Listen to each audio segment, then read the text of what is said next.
Hello friends, welcome to my channel universe and soul. इंसान की मृत्यु अथवा मौत सदा ही एक अनसुलझी पहेली रही है। कुछ लोग मृत्यु को जीवन का अंत मानते हैं तो कुछ नए जीवन की शुरुआत। लेकिन सच्चाई यह है कि सभी मौत से डरते हैं। कुछ विद्वान तो मृत्यु को सभी डरों का स्रोत मानते हैं। शायद इसी वजह से मृत्यु के बारे में कई तरह की बातें, डर और अंधविश्वास पैदा हुए हैं। आज की वीडियो में हम इन्हीं अंधविश्वासों के बारे में बात करेंगे। हमारे समाज में मृत्यु से संबंधित बहुत सारे अंधविश्वास हैं। आपने देखा होगा कि बहुत सारी फिल्मों में जब लोग मरने की एक्टिंग करते हैं तो वो आंखें खुली रखकर लोगों को ये दिखाते हैं कि वो मर चुके हैं। असल में यह बात अंधविश्वास ही है। यह ज़रूरी नहीं कि जब व्यक्ति की मौत हो तो उसकी आंखें खुली ही हों।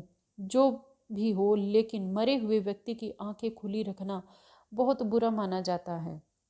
दूसरा है कुत्ते का रोना। भारत के कुछ हिस्सों में कुत्ते के रोने को मौत के संकेत के तौर पर देखा जाता है। माना जाता है कि कुत्ते वो सब देख पाते हैं जो मनुष्य नहीं देख पाते, जैसे कि यमदूत। वैसे कुत्ते अक्सर कुछ खास वजह से भी रोते हैं, जैसे कि दर्द, पीड़ा की स्थिति में अथवा संसर्ग काल में भी बंधे हुए कुत्ते। वैसे माना जाता है कि जानवर छठी इंद्री के द्वारा वो सब देख सकता है जो मनुष्य नहीं देख पाते। फिर भी कभी कुत्ते के रोते हुए स्थान आसपास किसी की मौत होने से यह अंधविश्वास जुड़ गया होगा।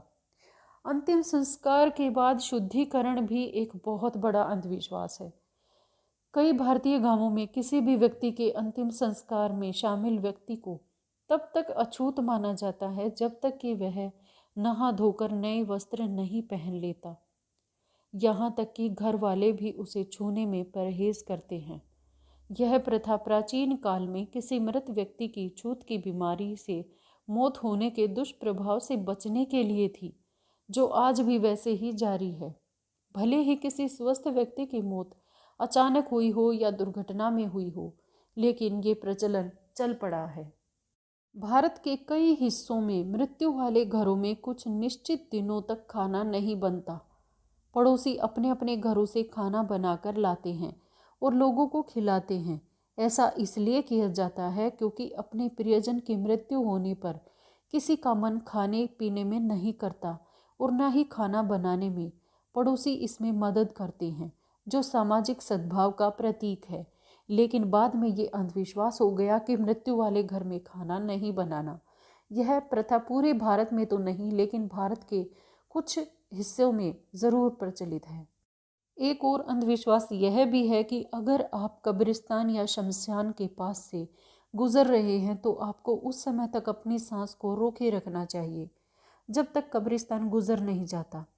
ऐसा समझा जाता है कि कब्रिस्तान के आसपास मरे हुए लोगों की आत्माएं होती हैं और अगर आप कब्रिस्तान के पास से सांस लेते हुए जाएंगे तो कोई आत्मा आपके शरीर के अंदर प्रवेश कर जाएगी।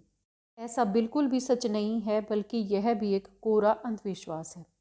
गरज के साथ बारिश का होना, ये माना जाता है कि मरने के बाद लोगों की आत्मा ऊपर जाती है। अगर अंतिम संस्कार वाले दिन बारिश हो रही हो तो इस बात को मृत व्यक्ति की आत्मा के लिए शुभ संकेत नहीं मानते। वहीं दूसरी ओर कुछ लोग इसे शुभ भी मानते हैं। कहते हैं कि दक्षिण दिशा की ओर पैर करना चाहिए। लोगों को यह भी अंधविश्वास होता है कि अगर मृत व्यक्ति के शरीर के सर को पूर्व दिशा की तरफ रखकर या जलाया या दफनाया जाए तो मृत व्यक्ति की अच्छी गति होती है। अगर मृत व्यक्ति के शरीर के पैरों को पूर्व दिशा में रखकर जलाया जाए या दफनाया जाए तो यह उसके पूर्व जन्म के लिए अच्छा होता है। मृत व्यक्ति की कब्र के ऊपर फूल क्यों रखे जाते हैं? इस बात पर लोगों के पास कोई तर्क नहीं है।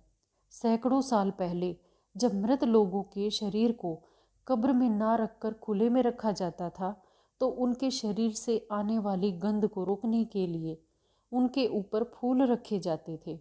लेकिन आधुनिक युग में शरीर को बक्से में रखा जाता है, जिससे मृतक व्यक्ति के शरीर से गंध नहीं आती है। लेकिन आज भी लोग इस अंधविश्वास के कारण कब्र पर फूल रखते हैं। आज की वीडियो में इतना ही। मिलते हैं अगली वीडियो में एक नए विषय के साथ। अगर वीडियोज अच्छी लगे तो प्लीज़ चैनल को सब्सक्राइब करना ना भूलें। Thanks to all. Thanks for watching. Bye. Take care.